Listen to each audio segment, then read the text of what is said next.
What up, peeps? Mr. Bones back at you for another Dollar Tree Theater. And what we're going to be talking about is The Girl in the Photographs, starring Cal Penn. Directed by Nick Simon, written by Oz Perkins, Robert Morast, and Nick Simon. Starring Cal Penn as Peter Hemmings, Claudia Lee as Colleen, Kenny Worm something as Chris, Toby Hemming as Ben, Luke Baines as Tom.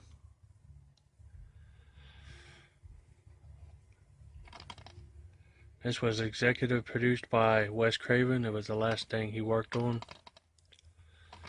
The front says, brutal thriller that would make Wes Craven proud. Wicked, bloody, and creepy as hell, says Ken Hanley from Fangoria.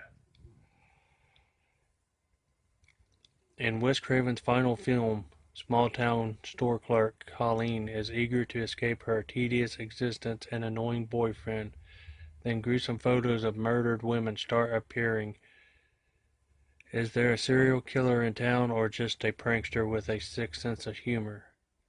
When a cocky photographer and his entourage arrive in search of a fresh face, the terror closes in as Colleen discovers the price of fame might be too high.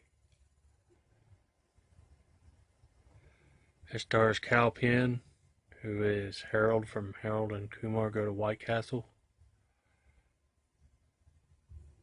And he plays a complete douchebag.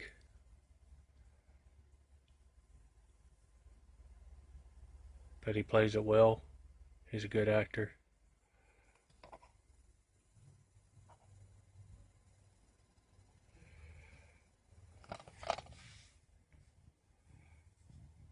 He plays a professional photographer named Peter Hemmings, and he hears about this girl, Colleen. She keeps finding these photos of dead girls and reporting it to the police, but they're not paying much attention to her. Pretty generic police in this movie. She keeps finding like photos of electric poles and in her car and on windows, places and stuff. And it's she reports it to the police, and they're just like, oh, it's probably just a prank, photoshopped, or street art, or some shit. And there's these killers that wear these crazy masks. This one's mask kind of looks like something out of The Purge. The one that reminds me of the one mask that says God on it. And his brother wears like a creepy old man mask. And they like to kill girls and take lots of photographs of them as they're dying and after they're dead. It's pretty crazy. And they kidnap girls, take them in their basement, and torture them, one after another. And the main guy's got his eyes on Colleen, stalks her and keeps an eye on her where she works at the grocery store. Anyway, Cal Penn's character reads about these pictures and stuff on the computer and thinks it's someone doing some kind of form of art and trying to outdo him, so he decides to visit that town. And he tries to talk the girl into coming back with him because he thinks she's going to be next because all these girls keep getting killed.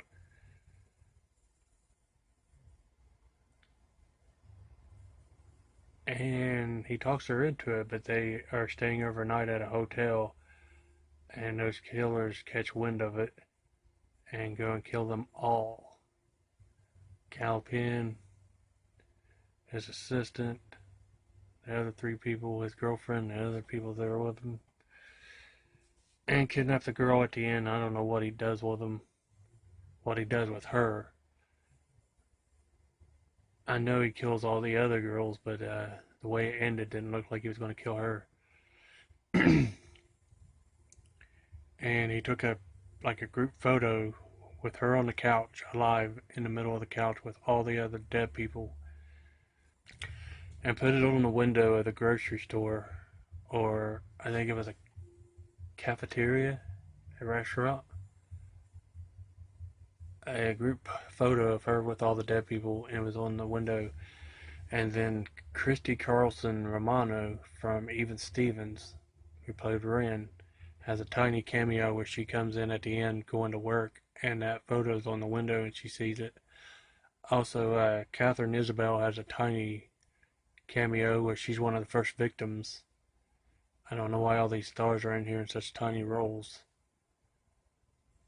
But anyway, this movie was alright if you are in the mood to watch just a straight up gore fest with no survivors, because that's what this is. Kind of hard to figure out if you're trying to figure it out, like what's going on, why are they doing this, what's the plot here.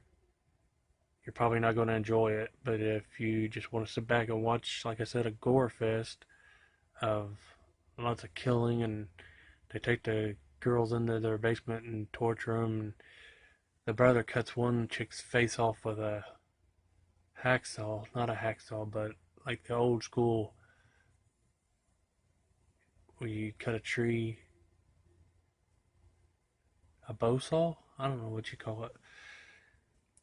But yeah, that's my review. I liked it. I enjoyed it. It ended with For Wes. This was the last movie that Wes was involved with. So yeah, that's my review. That's what I watched. Peace.